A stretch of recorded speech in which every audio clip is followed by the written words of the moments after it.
पिछले कुछ वर्षों में 70 लाख से ज्यादा पेड़ लगाए गए। इन पेड़ों ने अहमदाबाद में ग्रीन एरिया काफी बढ़ा दिया। इसके साथ साथ साबरमती नदी पर रिवरफ्रंट बनने से और कांकरिया झील जैसे कुछ झीलों के पुनर्निर्माण से यहाँ वाटर बॉडीज की संख्या भी बढ़ गई है। मेरा आप सबसे फिर आग्रह है कि धरती की सेहत ठीक रखने के लिए, क्लाइमेट चेंज की चुनौतियों से निपटने के लिए और अपने बच्चों का भविष्य सुरक्षित करने के लिए पेड़ जरूर लगाएं। एक पेड़ मां के नाम। गरीबों, वंचितों और किसानों का शोषण, अमानवीय, हमें ऐसे ही लाखों स्वतंत्रता सेनानियों की अमर प्रेरणाओं को जीवित रखना है। अगले महीने हम फिर मिलकर देश की विविधताओं, गौरवशाली परंपराओं और नई उपलब्धियों की बात करेंगे। हम ऐसे लोगों के बारे में जानेंगे जो अपने समर्पण और सेवा भावना से समाज में बदलाव ला रहे हैं। हमेशा की तरह आप हमें अपने विचार और सुझाव भेजते रहिए। धन्यवाद। नमस्कार। देश के लोग আৰু লগতে আমাৰ এটা জাতি আৰু এখন সহায়ে সম্বোধনা জনাব আমাৰ অশ্বিনী ভৰালী ডাঙৰীয়া আৰু সম্পাদক ঋতু ডাঙৰীয়া বিৰাট ডাঙৰীয়া।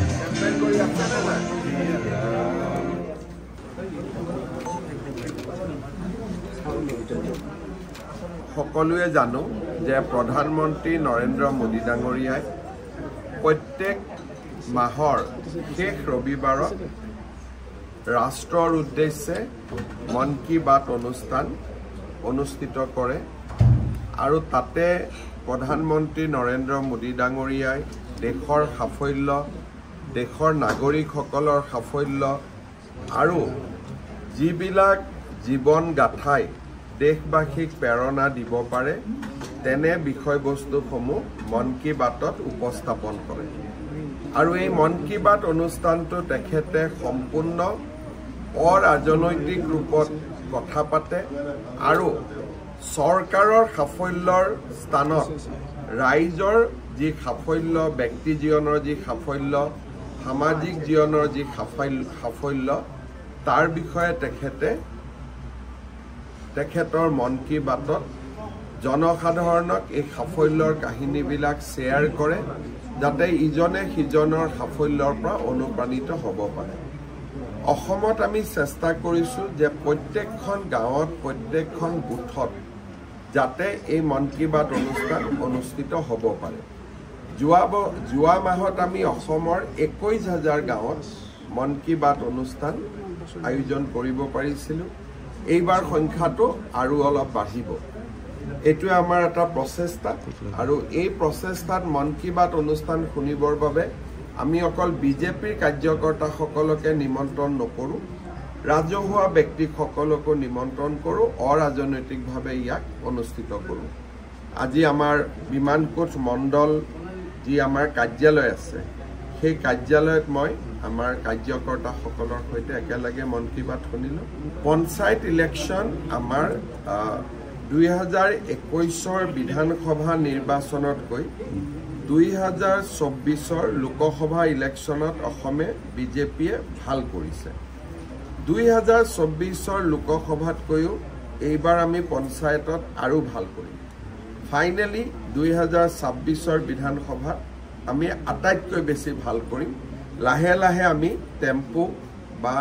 ৰাইজৰ মাজত বিশ্বাস বা আস্থা আমি বঢ়াই আনিবলৈ সক্ষম। বিৰোধীৰ যিটো ভোট বেংক সেইটো নিৰ্দিষ্ট জিলাত আছে আৰু একাংশ মানুহৰ মাজত আছে। কাৰ মাজত আছে মই ক'ব খোজা নাই, কিন্তু এছাম মুষ্টিমেয় মানুহৰ লগত আছে আৰু কেইখনমান জিলাত আবদ্ধ আছে। বাকী আমাৰ ৰাজ্যখনতে বিজেপিৰ প্ৰতি মানুহৰ মৰম আছে, আশীৰ্বাদ আছে, আমি ভাল ফলাফল কৰিম। এজন প্ৰাক্তন মুখ্যমন্ত্ৰীৰ ল'ৰা 3টা কথা কৈ দিলে যে পাকিস্তানত মই গৈছিলোঁ নে নাই, সেইটোকে অকাই পকাই কিয় থাকে? পাকিস্তানত যোৱা নিজৰ কথা সুধিলে তেওঁ পেহেলগামৰ কথা কয়, চব মানুহবিলাকতো বুৰ্বক নহয় যোনে টিভি চাইটো বুজিয়ে পায় যে ই চিধা কথা ক'ব খোজা নাই চব 15 দিন পাকিস্তানত থাকি অহাটো হয়নে ইমান ধুনীয়াকৈ নামাজ পঢ়িব ক'ত শিকিব আমাৰ অসমত আৰু ভাৰততো ট্ৰেইনিং ইনষ্টিটিউট নাই সো 15 দিনতে নামাজ পঢ়ি আহিলে নেকি আপোনাৰ পত্নীয়ে পাকিস্তানৰ এনজিঅ'ৰ পৰা দৰমহা লৈ ভাৰতত যদি কাম কৰে তাতকৈ পাকিস্তানী এজেণ্ট বুলি আৰু কিবা ডাঙৰ প্ৰমাণ লাগে নেকি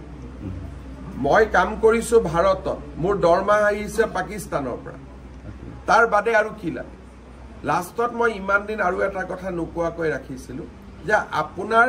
পত্নীৰ নাগৰিকত্ব কি আছে কি নাই বাদ দিয়ক আপোনাৰ ল'ৰা আৰু ছোৱালীটোৰ নাগৰিকত্ব কি এই কথাটো আপুনি ৰাইজক ধৰ্ম কি মই পিছত সুধিম মোৰ সন্দেহ আছে আৰু দুদিন পিছত মই কমো যে দুয়োগৰাকী ল'ৰা আৰু ছোৱালী ভাৰতীয় নাগৰিক নহয় আৰু এটো মই মুখ্যমন্ত্ৰী হিচাপে কৈ আছো প্ৰথমেতো পৰিবাৰ ভাৰতীয় নহয় বুলি কলো এতিয়া তেওঁৰ ল'ৰা আৰু ছোৱালীও মই ভাৰতীয় নাগৰিক নহয় বুলি কৈছো যদি তৰুণ গগৈ নাতিনিয়েক ভাৰতীয় নহয় অসমীয়া নহয় তাতকৈ দুখ আৰু লাজৰ কথা কি থাকিব পাৰে মই এই অভিযোগটো আজি কৰিছো অলপমান মোকো সময় লাগিব প্ৰমাণ আনিবৰ কাৰণে কিন্তু মই কৈছো ৰিক্স লৈ কৈছো কিন্তু প্ৰমাণ সেপ্টেম্বৰৰ ভিতৰত আহিব আৰু 10 সেপ্টেম্বৰত মই প্ৰমাণ সহকাৰে দিম আৰু মুখ্যমন্ত্ৰী আসনৰ পৰা মই এটাও অসত্য কথা ক'ব নোৱাৰো মই আজি অসমৰ মুখ্যমন্ত্ৰী যদি পাকিস্তানে মোক দৰমহা দি থাকে মই পাকিস্তানৰ এজেণ্ট হলো নে নাই তাতকৈ আৰু কিবা প্ৰমাণ লাগে নেকি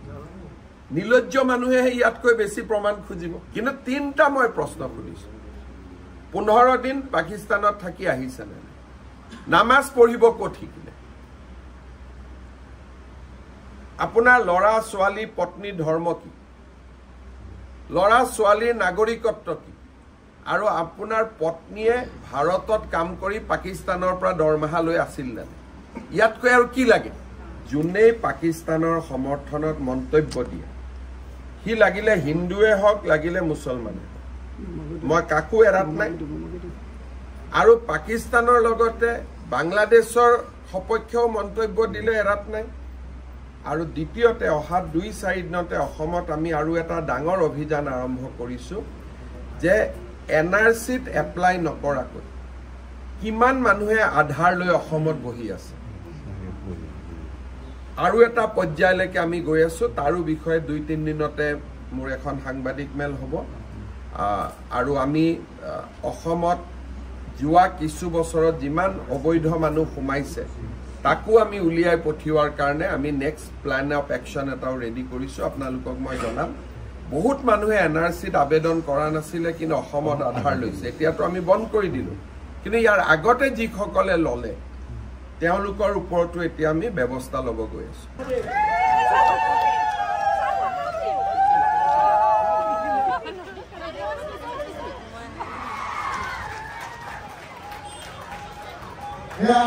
অসমৰ সৰ্বকালৰ জনপ্ৰিয় মুখ্যমন্ত্ৰী এতিয়া আমাৰ তেখেতক এটি ফুলাম জাতিৰ সম্বৰ্ধনা জনাব মুখ্য উপদেষ্টা ডক্টৰ হৰিচৰণ মেধি আৰু কাৰ্যকৰী সভাপতি শ্ৰীযুত ভৱেন চন্দ্ৰ মেধি ডাঙৰীয়া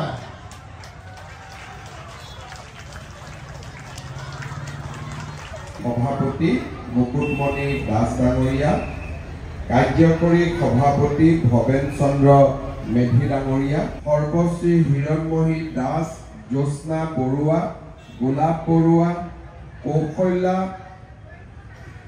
ঠাকুৰীয়াৰ লগতে যিসকল মহান ব্যক্তিয়ে বিদ্যালয়খনৰ উন্নতিৰ বাবে আপ্ৰাণ প্ৰচেষ্টা অব্যাহত ৰাখিছে তেখেতসকলৰ প্ৰতিও মোৰ আন্তৰিক কৃতজ্ঞতা জ্ঞাপন কৰিছো আপোনালোকক মাত কথা লগাবৰ বাবে মই এতিয়াই ইয়াত আহি উপস্থিত হলো আৰু আপোনালোকেও ইয়াত উপস্থিত হৈ যি মৰম সাদৰ দেখুৱালে তাৰ বাবে মই আপোনালোকক ধন্যবাদ দিছো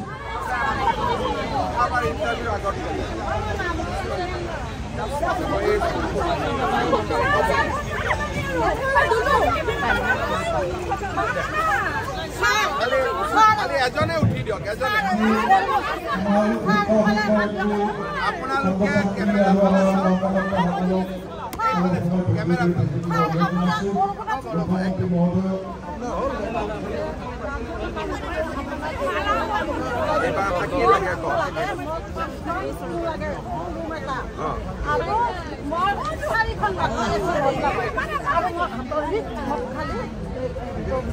এই গোটেইখিনি মিলিলে কিমান টকা লাগিব হাজিৰা মানুহ 4 দিন 5 দিন লাগিব কিমান লাগে আপোনাৰ এতিয়া আপুনি এটা মুৰটো ৰব আপোনাৰ কাই হেমন্ত এক্ষেত্ৰত কেইখন টিং লাগিব 5খন টিং বোৰ্ড কেইখন লাগিব 4খন বোৰ্ড আৰু হাজিৰা 4 দিনৰ এইটো পিছত আগত এইটো দিম নে এইটো দিম তিনিটা মিলি নহয় প্ৰথম এটা পাব কোনটো লাগে এটা কওক মটৰটো আৰু এচি বোৰ্ড মটৰ মানে কি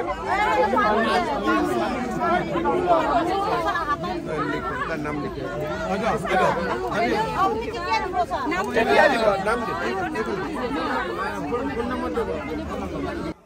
শ্ৰদ্ধাৰ ৰাইজ কেইদিনমান আগতে অসম বিধানসভাত এনে এক উদাহৰণ স্থাপন কৰিছো কংগ্ৰেছ পাৰ্টিক কৈছো হাতৰ চিন বাদ দিয়ক লুঙিৰ চিনত ইলেকশ্যন উঠক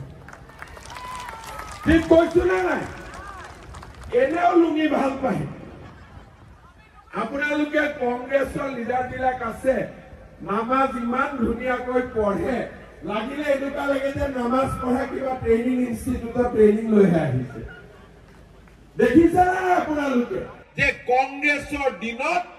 চৰকাৰী চাকৰি আপোনালোকক কেইটামান কথা কব খুজিছো আৰু ভগৱানৰ ওচৰত কামনা কৰিছো যাতে এই বছৰটো আমাৰ খুব ভালে ভালে যায় সকলোৰে ঘৰত শান্তি আহে সমৃদ্ধি আহে আৰু সকলো আগবাঢ়ি যাব পাৰে 2021 বিধানসভা নিৰ্বাচন হৈছিল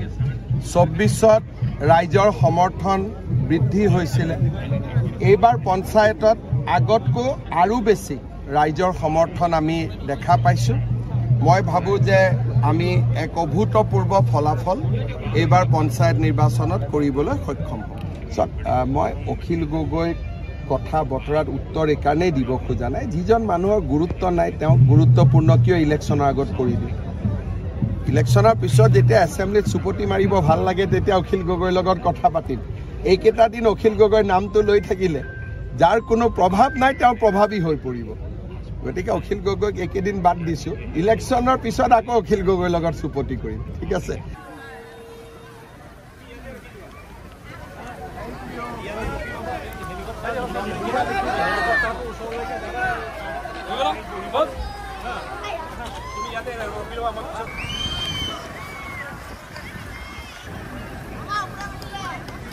আমাৰ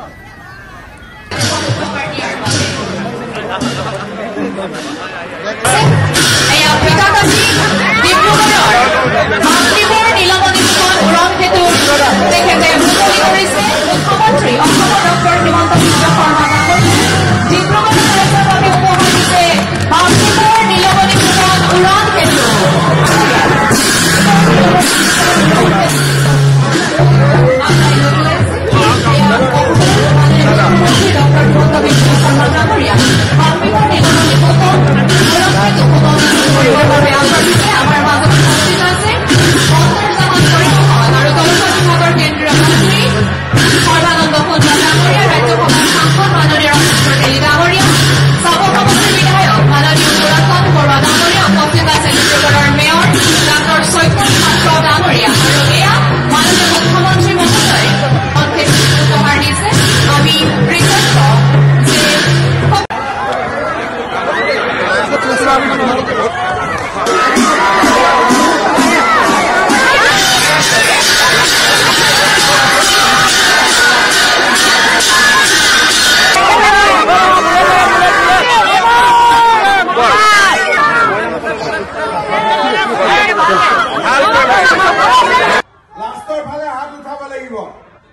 বঢ়িয়া মোৰ লগত একেলগে ক'ব ভাৰত মাতা কি ভাৰত মাতা কি নৰেন্দ্ৰ মোদী সৰ্বানন্দ সোণোৱাল প্ৰশান্ত ফুকন বহুত বহুত ধন্যবাদ এইখিনি কথাকে কৈ মই পুনৰবাৰ ৰঙালী বিহুৰ উপস্থিত সমূহ ৰাইজলৈ বিশেষভাৱে আন্তৰিক কৃতজ্ঞতা জ্ঞাপন কৰিছোঁ দুয়োখন উৰণি সেতু দুগৰাকী সমগ্ৰ অসমৰ অধ্যক্ষ অসীম হাজৰিকা ডাঙৰীয়াৰ লগতে সুনীল ৰাজখোৱা ডাঙৰীয়া উৰণ সেতু উদ্বোধন কাৰ্যসূচীত অংশগ্ৰহণ কৰা আদি কৰি বিভিন্ন বিভাগৰ বিষয়া কৰ্মচাৰী ডিব্ৰুগড়ত আমি দুখন উৰণ সেতু উদ্বোধন কৰিবলৈ আহিছিলোঁ আৰু আজি ডিব্ৰুগড় ৰাইজৰ বিপুল উৎসাহ উদ্দীপনাৰ মাজত দুখন উৰণ সেতুৰ আমি উদ্বোধন কৰিব পাৰিলোঁ এখন উৰণ সেতু ডক্টৰ লীলা গগৈৰ নামত আমি উৎসৰ্গা কৰিছোঁ আনখন উৰণ সেতু বাগ্মীবৰ নীলমণি ফুকন ডাঙৰীয়াৰ নামত আমি উৎসৰ্গা কৰিছোঁ ইয়াৰ সমান্তৰালভাৱে ডিব্ৰুগড়ত আৰু দুখন নতুন উৰণ সেতু হ'ব দুইখনৰে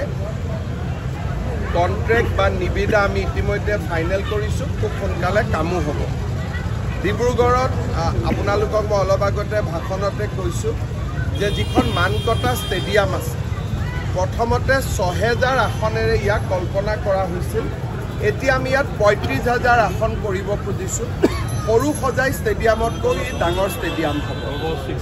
অলমষ্ট বহুতখিনি ২০,০০০ সৰু সজাই ২০-২৫,০০০ আছে ১০,০০০ মান ইয়াতে বাঢ়ি যাব তাৰ লগে লগে ডিব্ৰুগড়ত বিধানসভাৰ চৌহদে এটা আটক ধুনীয়া ১৫০০ মানুহ বহিব পৰা এটা অডিটৰিয়াম MLA হোষ্টেল আৰু ১০০জন বাহিৰৰ পৰা অতিথি আহি থাকিব পৰা য'ত নেকি আমি যিখন ভৱিষ্যতে তাজ হোটেল বা ৰেডিশ্যনক দিব পাৰোঁ তেনেকুৱা ধৰণৰ এটা সুবিশাল ব্যৱস্থা ছেপ্টেম্বৰ মাহত ভাৰতৰ উপৰাষ্ট্ৰপতি ডাঙৰীয়াক মই নিমন্ত্ৰণ কৰিছোঁ আধাৰশিলা কৰাৰ বাবে ডিব্ৰুগড় বিশ্ববিদ্যালয়তো ৰাজ্য চৰকাৰে ১০০ কোটি কেন্দ্ৰীয় চৰকাৰে ১০০ কোটি দিছে আৰু মই দেখাত ডিব্ৰুগড়ৰ সমস্যাসমূহ যি ধৰণে বিধায়ক ডাঙৰীয়া মেয়ৰ ডাঙৰীয়া সোণোৱাল ডাঙৰীয়াই কৈছে আমি সমাধান কৰাৰ বাবে প্ৰচেষ্টা কৰি আছোঁ ২-৩ বছৰৰ ভিতৰতে ডিব্ৰুগড় সকলো ফালৰ পৰা এখন জাকত জিলিকা মহানগৰলৈ ৰূপান্তৰ হ'ব We have only one Pakistani citizen in Tinsukia district. She has married to a local family, but she is originally from Pakistan. She has applied from long-term visa. We have requested Government of India to clarify whether she should be sent back or not. That is the only one case. Otherwise, we don't have any Pakistani citizen in Assam. I think India should take tough action against Bangladesh also, and I am sure these measures are under consideration of Government of India, but these are strategical decisions. We should not go beyond a point. As a Chief Minister, we can request, but decision will be taken by Government of India after considering entire security aspect. Whether you can take on both Pakistan, Bangladesh at a time, or whether you take one by one, that is the decision to be taken by the central government. But I also share the same sentiment of other political leader of the northeastern region who has demanded tough action against Bangladesh. So this is the time where countries should repose faith in the Prime Minister of Narendra Modi. We should not give expert opinion. Everybody should not be the cook of cook. It should be left to one individual when all the people are in basically in this kind of situation. Always nation repose faith on its leader. So this is the time to repose our faith and confidence in the leadership of Prime Minister,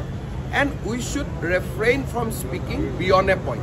Jitu jagat gari accident hoise, tat 100% সংখ্যালঘু মই নিজে বুজি পোৱা নাই সংখ্যালঘু এৰিয়াত কংগ্ৰেছৰ কি হৈছে তাততো বিজেপি থাকিবই নালাগে জুৰিয়া ৰূপহী ঢিং লাহৰীঘাট চামুগুৰি ইয়াৰ যদি জনগাঁথনিটো চাই ই পৰম্পৰাগত বিজেপিৰ ভোট বেংক নহয় বিজেপি তাত বুথ কমিটি এটাও নাই এতিয়া কংগ্ৰেছে কৈ থাকে যে বিজেপি আমাক আক্ৰমণ কৰিছে তাৰমানে বিজেপিৰ যদি পপুলাৰিটি সেইবোৰ জায়গাতো সোমাই গৈছে তেতিয়াতো বৰ সাংঘাতিক কথা হ'ব যি জায়গাত আজিলৈকে এটা আমাৰ বুথ কমিটি নাই আজিও মন কি বাত হৈছে বুথ কমিটি 0 মন কি বাত 0 গতিকে তাত যদি কংগ্ৰেছে কয় বিজেপি হৈছে এইটোতো আমাৰ কাৰণে ভাল কথা কিন্তু মই আপোনালোকক ক'ব খোজো যে কংগ্ৰেছ দলৰ ওপৰত অসমৰ সংখ্যালঘু মানুহখিনি যথেষ্ট বিতুষ্ট হৈছে তেওঁলোকে বিজেপিও মুকলিকৈ কৰিব নোৱাৰে গতিকে কংগ্ৰেছ দলৰ নেতাসকলকে তেওঁ য'তেই মিটিং কৰিব গৈছে তাতে খেদি ফুৰিছে পদ্মুত বৰদলৈ ৰকিবুল হুছেইন এতিয়া আপুনি যদি পঞ্চায়ত ইলেকশ্যনতে দেখে ৰকিবুল হুছেইন ধুবুৰীত নিজে যোৱা নাই কাৰণ এইবাৰ ধুবুৰীত গ'লে তাতো আক্ৰমণৰ সন্মুখীন হয় য'ত 10 লাখ ভোটত জিকিছে আপোনালোকে চাব আজি কেইদিন হৈ গ'ল অনাই বনাই ঘূৰি ফুৰিছে ধুবুৰীত দেখা নাপায় চামুগুৰিত নাপায় এখেতসকলে সংখ্যা গৰিষ্ঠ মানুহৰ মই কথা কোৱা নাই সংখ্যালঘু এৰিয়াত কংগ্ৰেছ সাংঘাতিকভাৱে অপ্ৰিয় হৈছে মানুহখিনিৰ কষ্ট যে দেখাকৈ বিজেপিও কৰিব নোৱাৰো সেইকাৰণে তেওঁলোকৰ ক্ষোভ হতাশা গাড়ী মটৰ ভাঙিয়ে কৰি আছে ভাল হোৱা নাই কথাটো মই পুলিচক ইতিমধ্যে কৈছোঁ যে ভিডিঅ' ৰেকৰ্ডিং ওলাওক একশ্যন লওক আৰু আমি একশ্যন ল'ম পদ্মুত বৰদলৈ মই নিৰাপত্তাও বঢ়াই দিব কৈছোঁ কিন্তু ডিব্ৰুগড়ত তেওঁলোকক কোনোবাই কিবা কৰিছে যোৰহাটত কৰিছে গুৱাহাটীত কৰিছে বিজেপিক কওক ঢিং ৰূপহীত বিজেপিক কৈ কি লাভ